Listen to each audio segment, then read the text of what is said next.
Dear student, today we are going to study of chapter number 1, Components of Language. इस book का नाम है decent English grammar and composition. ये publication है विद्या का। तो इसको स्टार्ट करते हैं। तो सबसे पहले किसी लैंग्वेज को सीखने के लिए हमें ज़रूरत पड़ती है किसी ऐसी चीज़ की जिससे शुरुआत की जाए। वो शुरुआती चीज़ होती है, इंग्लिश में उसे लेटर कहते हैं, हिंदी में वर्ण कहते हैं या ध्वनि कहते हैं और अक्षर भी कहते हैं। तो अगर इंग्लिश की बात करें, इसकी डेफिनेशन क्या होती है, तो letter is the smallest unit of a language. Letter किसी भाषा की सबसे छोटी इकाई होती है जहाँ से शुरुआत होती है। Letters are written in 2 ways। English में हम बात करते हैं तो लेटर जो है 2 तरह से लिखे जाते हैं, एक कैपिटल लेटर होता है और दूसरा स्मॉल लेटर होता है।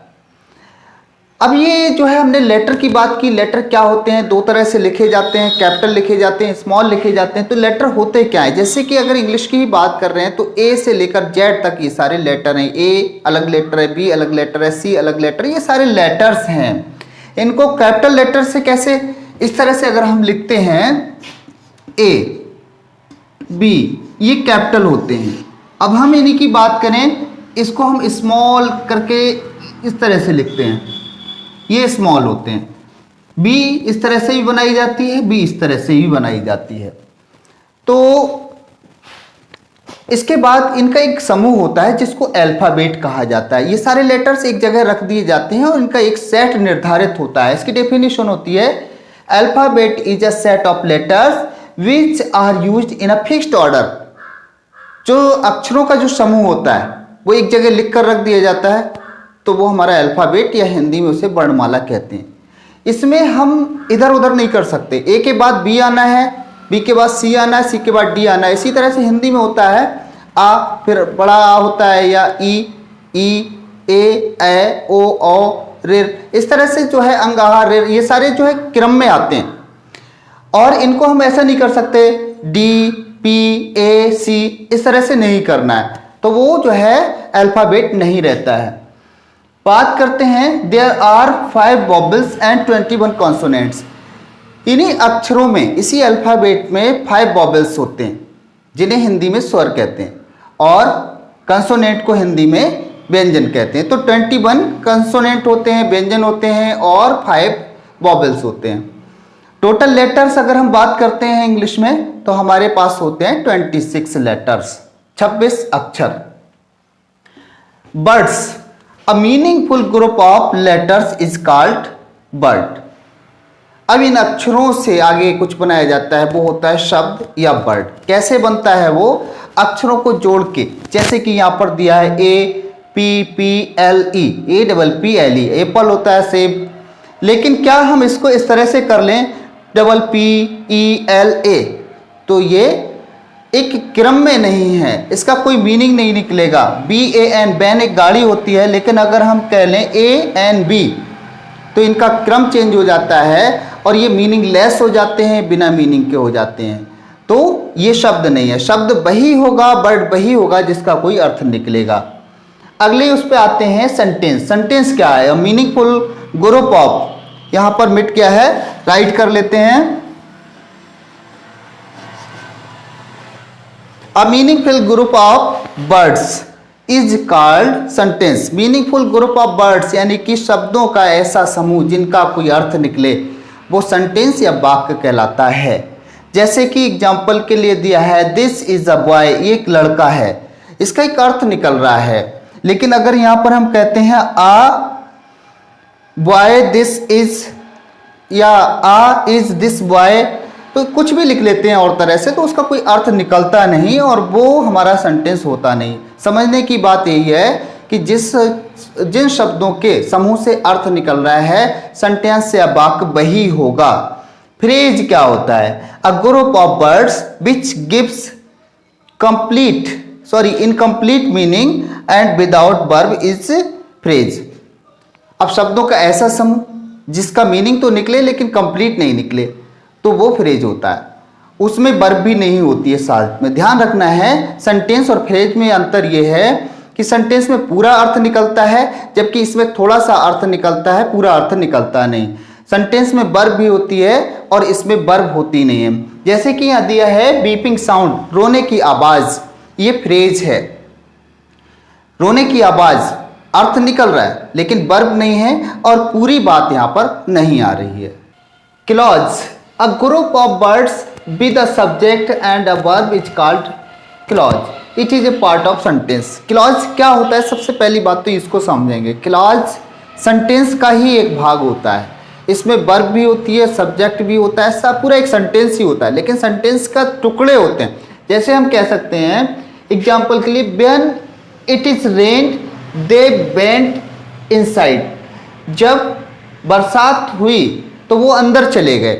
अब यहाँ पर ये पूरा सेंटेंस है, लेकिन इसमें एक सेंटेंस पहले ही है व्हेन इट रेन्ड, जब बरसात हुई, और दूसरा है वे अंदर चले गए, दे वेंट इनसाइड। तो ये हिंदी में कहते हैं उपवाक्य। ये दो वाक्य हो गए, छोटे छोटे दो वाक्य को मिलाकर एक वाक्य बना है। यही छोटे छोटे दो सेंटेंस जो हैं इन्हीं को हम क्लॉज कहते हैं, उपवाक्य कहते हैं। बात करें पैराग्राफ की, तो अ group of many sentences dealing with a single theme is called a paragraph. दो बार कॉल्ड लिख गया है यहाँ पर, तो एक बार रिमूव कर दे रहे हैं।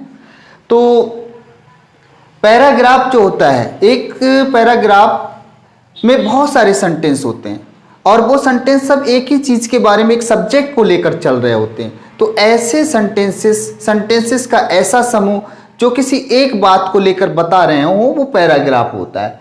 Prefix, the word which is added in the word is in beginning change its meaning is called prefix. Prefix क्या होता है, किसी शब्द के शुरुआत में लग जाए और उसका अर्थ बदल दे, वो प्रीफिक्स कहलाता है।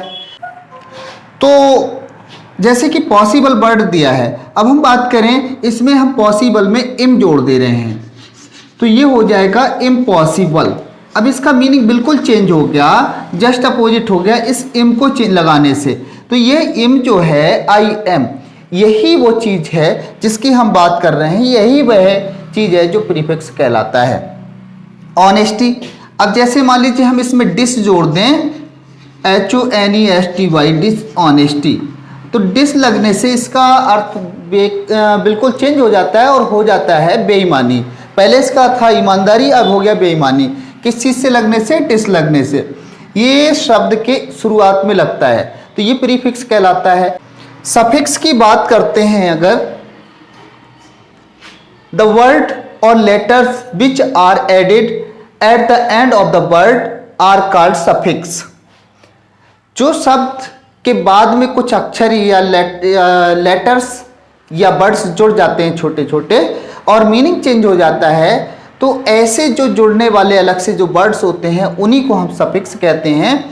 जैसे कि कोई एग्जाम्पल हम ले लेते हैं, जैसे पावर, अब इसमें हम अगर फुल जोड़ देते हैं अलग से, तो ये सफिक्स होता है पावरफुल। अब what are the particles, we are talking about the particles. Particles क्या होते हैं, तो the words which are used with other word are called particles. जो शब्द किसी दूसरे शब्द के साथ में लग जाते हैं, बिल्कुल जुड़ते नहीं, जैसे यहां पर हम देखते हैं तो ये उसी में बिल्कुल टच हो गए एक दूसरे में, लेकिन जो अलग से लगते हैं और जुड़ते नहीं है, वो शब्द अपना दूसरा ही रहता है, लेकिन एक फ्रेज बन जाता है या फ्रेजल वर्ब बन जाता है। तो फ्रेजल वर्ब बनाने के लिए जिस तरह से ये है गेट अप, गेट अपना अलग वर्ड है और अप अलग है। टर्न ऑफ, टर्न अलग वर्ड है, ऑफ अलग है, लेकिन अगर इनको साथ में रख रहे हैं तभी मीनिंग निकलता है। गेट अप उठना और टर्न ऑफ का मतलब होता है किसी चीज को, पंखे को या किसी का स्विच ऑफ करना। तो इसमें जो अप है या ऑफ है, ये अलग से लग जाने वाला शब्द जो होता है, वैसे तो ये प्रेपोजिशन है, लेकिन शब्द के साथ में हमें हमारा इसका एक पार्ट है, तो वो पार्टिकल हो गया। Exercise number 1, tick the correct option, multiple choice questions. First है इसमें, how many letters are there in English alphabet. English alphabet में कितने लेटर्स होते हैं, तो 26। सी ऑप्शन करेक्ट है, सी ऑप्शन पे हमें टिक करना है। सेकेंड है, combination of letters is in a fixed order to express a clear meaning is called. Letters का कॉम्बिनेशन हो क्रम से सही क्रम में दिया हो तो वो क्या होगा, तो वो वर्ड होगा। बी ऑप्शन सही है। Where do we place a prefix in a sentence, sentence में प्रीफिक्स कहाँ लगाया जाता है, तो सेंटेंस में prefix at the beginning, A option सही है, सबसे शुरुआत में लगाया जाता है किसी शब्द के। A phrase is a group of words without, phrase एक ऐसा ग्रुप होता है जिसमें बिना क्या, वर्ब, बिना वर्ब के होता है, तो यहाँ पर सी ऑप्शन सही है। 5 नंबर सेंटेंस है, a group of words that includes a subject and verbs forming a sentence और a part of sentence is called a, शब्दों का समूह होता है, इसमें सब्जेक्ट भी होता है, वर्ब भी होता है, लेकिन ये हमारे सेंटेंस का एक भाग होता है, तो क्या कहलाएगा, ये क्लॉज कहलाता है। तो ए ऑप्शन ठीक है।